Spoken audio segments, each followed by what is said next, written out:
Dr. Ricardo Salgado,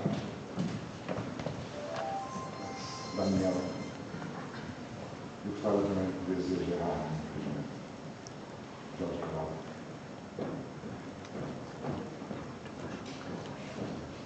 Hoje é um dia grande para a fotografia. Depois desta belíssima exposição, temos agora o livro que a completa e que vai sobreviver anos. As fotografias de um dos nossos maiores, algumas delas inéditas, apesar de terem mais de 50 anos, arrumadas, expostas e comentadas por um dos nossos grandes, Jorge Calado, constituem um luxo de que não podemos esquecer. Estamos a viver um momento raro na história da nossa fotografia, podem acreditar. E por isso, felicito e renovo as minhas felicitações aos patrocinadores, Ricardo e Emílio, à Daniela, que ajudou tudo e mais alguma coisa, e ao Jorge, que organizou, e a todos os que colaboraram na organização da exposição e na feitura deste livro. Eu poderia repetir o que escrevi no dia da morte de Gerardo Castelo Lopes. Citação: é seguramente o mais interessante fotógrafo português do século XX. Um dos mais, pelo menos. Fim de citação. Só que, ao reler, me dei conta de um erro. Houve uma redução injusta e involuntária. Qual o significado do termo português? Se estamos apenas a falar de uma nacionalidade, de uma terra de origem familiar, ou de um pois, ainda se aceita. Mesmo se Gerard, a seguir a esses critérios à letra, não era realmente, ou não era apenas um português. Mas, enfim, digamos que éramos nós.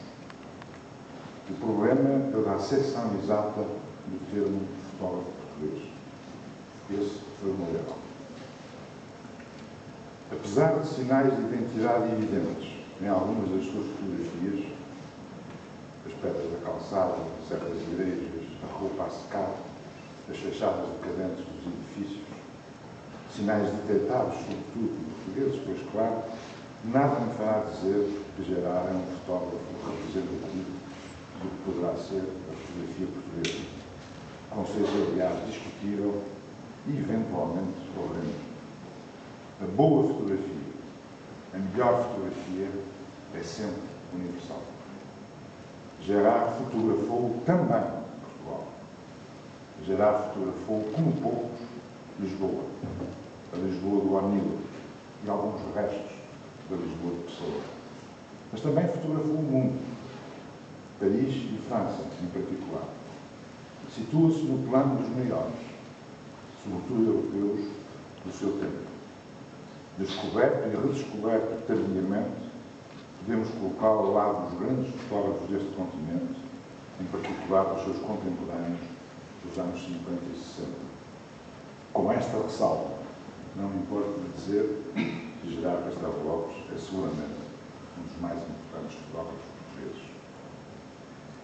Esta apreciação leva-me logo a um ponto essencial que gostaria de sublinhar-vos. Por várias razões, de que Jorge Calado dá cabalmente conta na sua apresentação, Gerard foi pouco visto e conhecido no seu tempo. Só a partir dos anos 80, em primeiro lugar pelo nome de António Sena e da sua galeria ETA, vale por menos tirar horas, começou a ser notado. Depois disso, Gerard ocupou um lugar que era o seu, pelo mérito e pela sua excepcional qualidade e sensibilidade. Mas Castelo Lopes era um homem especial, era um amador, era tímido, não seguia escolas nem capelas, tinha uma distância aristocrática ao mundo da comunicação. Além disso, era reservado, com estranhos sentimentos diante da sua própria obra. Hoje, sabemos que deixou dezenas de milhares de negativos, muitos inéditos, num acervo que talvez nunca tenha sido estudado como deve ser, a não ser pela Daniela. Pelo que Jorge Calado nos diz, esta exposição e este livro estão limitados no ano. Apenas estão presentes as imagens que existiam em casa dele e da Daniela, em impressão positiva, prontas a mostrar. A conclusão é simples e salta aos olhos. Há muito a fazer, a estudar, a inventariar, a catalogar, a documentar, a imprimir, a publicar e a expor. Além de que, com impressões atuais de diversa escala e dimensão, como ele próprio veio a descobrir e intuir, podemos ter ainda mais novidades. Felizes os países que se podem orgulhar de ter, ainda por investigar, um acervo destes, ou o valor e o interesse que lhes podemos atribuir. Eu gostava de acrescentar também, felizes os países que têm interessados, instituições, tempo, gosto e recursos para tal empreendimento. É muito tentador dizer que Gerard Castelo Lopes não era um homem deste século, deste do 20º, que tem algo do Renascimento, ou das luzes, pela cultura, pela erudição e pela sucessão de atividades.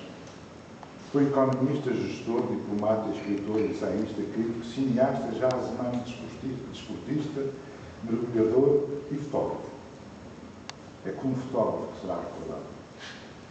Tudo o que fez foi com o espírito do amador, o rigor do cientista e a dedicação do profissional. É verdade que o podemos colocar facilmente naqueles séculos em que as ciências, as artes e as humanidades se frequentavam e estabeleciam boa vizinhança. É verdade, mas é fácil. Pensando duas vezes, olhando para esta exposição, Jorge Calado organizou com esmero e significado e folheando minuciosamente este maravilhoso livro, a conclusão é outra. Gerard Castelo Lopes não tem século. Nunca ficou preso ao seu tempo, mas ficou fiel às suas imagens. Nesta exposição e neste livro, a aguda ironia do seu curador colocou lado a lado fotografias que distam de dezenas de anos entre si, mas sobre as quais se poderá dizer que o seu autor fez a mesma fotografia vezes e vezes sem conta ao longo dos tempos. Vejam-se as pessoas fotografadas de costas, a roupa a secar, os espelhos d'água, o abatimento dos idosos, o estranho olhar sério de crianças e adolescentes. Apesar das rupturas e malgrado das suas várias vidas, há um fio condutor, há um olhar que se mantém. Este olhar que se mantém, esta maneira de ver tão sua, não dispensa influências e paciências. Passeiam-se nestas páginas Cartier-Bresson, sobretudo, mas também do Arnaud, Álvares Bravo, Brassai, Jim Smith e Cartech. Aqui e ali, um par de Walker Evans ou do Weston. E as que poderíamos chamar as suas fotografias francesas dos anos 50 e que poderiam ter sido feitas por alguns dos acima referidos. Todos passam por aqui. E Gerard passou por todos. Como os grandes pintores e fotógrafos, para não dizer os artistas em geral, soube compor, tirar ideias e receber inspirações. Mas soube também fazer assim a sua síntese e o seu gênero, apurar a sua linguagem e traçar o seu caminho. Nunca pertenceu aos seus mestres, aos que o ensinaram, nem aos que o inspiraram. Cresceu e morreu livre. Como quase sempre, a liberdade é também solidão. Nunca quis deixar-se fechar em uma escola ou estética. Bem podia, na sua fase dita humanista dos anos 50 e 60, deixar-se navegar pelas ondas neorrealistas que traziam conforto e alguma companhia. Podia limitar-se a seguir o mestre Cartier-Bresson. Não fez uma coisa nem outra. Navegou pelas margens. Preferiu a liberdade. Gostava de tocar várias músicas. Repito-me, ainda há muito para ver e estudar e talvez mostrar e publicar. Não é possível dizer hoje que sabemos tudo de Gerard Castelo Lopes. Ao contrário do nosso curador, creio que Gerard teve várias vidas de fotógrafo. Talvez um só Gerard, mas várias vidas. Mesmo se traços e fios as ligam. Aliás, o próprio Jorge Calado, no seu texto, reconhece que houve pelo menos um renascimento, que teve aquele próprio utiliza. Esta exposição, tal como foi magistralmente organizada, tem programa. Ou antes tem uma ideia forte, mostrar a continuidade e a coerência. mas deixa-nos a incerteza do que está para além do receber. Percebo a cortês delicadeza do Jorge, que apenas quis mostrar as provas que Gerard lui-même aprovara em seu tempo, e aquelas que ele deixou impressas e prontas. Mas a obra fica para além da morte, e o seu tempo virá. Insisto em que Gerard teve várias vidas de fotógrafo. Com estas aparições, inicia-se mais uma, e talvez não seja a última. Conhecemos-nos tardiamente, ele já com 60 e eu não muito longe. Já ele tinha começado a fotografar e mostrado algumas provas. As primeiras imagens que eu tinha visto formavam um magnífico portfólio alentejano no livro de José Cotileiro, The Portuguese Rural Society, publicado em Oxford no princípio dos anos 70. Vi depois a exposição da ECA, uma deslumbrada, e tinha a seguir visto o seu primeiro livro a sério, Perto da Vista. Encontramos-nos por causa de uma breve recensão que ele escrevera para o Diário de Notícias. Um dia, no meio da rua, um carro parou desabridamente e dele se extraiu um longo senhor que nunca mais acabava de sair. Era o Gerard. Entre a rua e o passeio, apresentou-se. Depois disso, conhecemos um pouco melhor.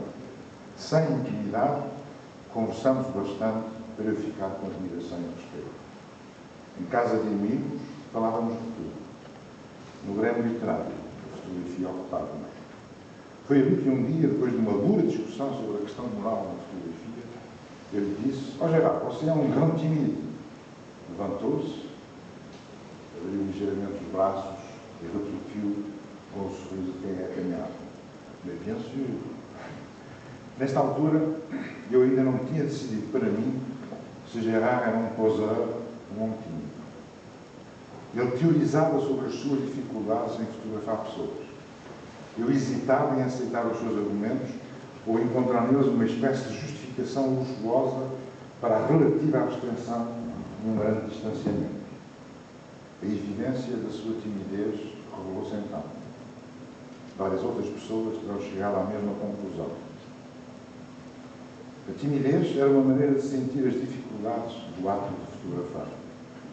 É verdade que existe uma questão moral, uma questão de moral. Fotografar alguém é sempre um problema. Fotografar um desconhecido é um enorme problema.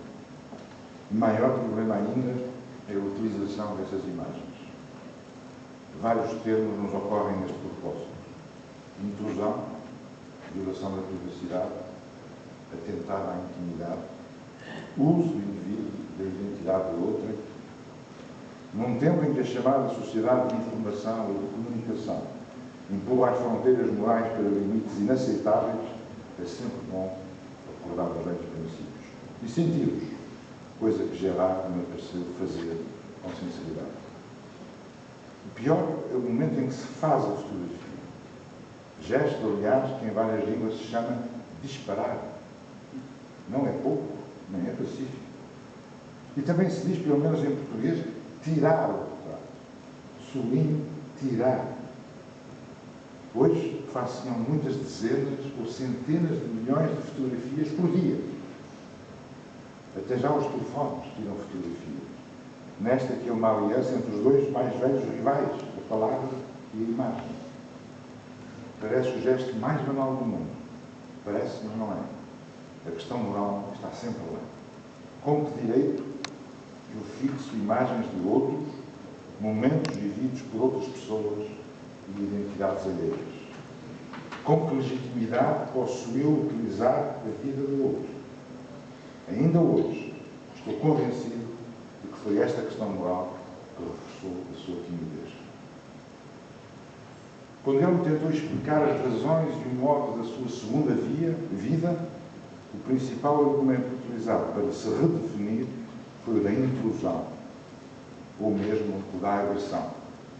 Foi este propósito que ele cunhou uma frase inesquecível, que Jorge também recorda, cito de memória: aproximar-se de alguém com uma câmara fotográfica é como usar luvas de boxe para conversar. Por isso, os objetos, a luz, as formas, as composições gráficas e os elementos de paisagem apareciam agora com muito mais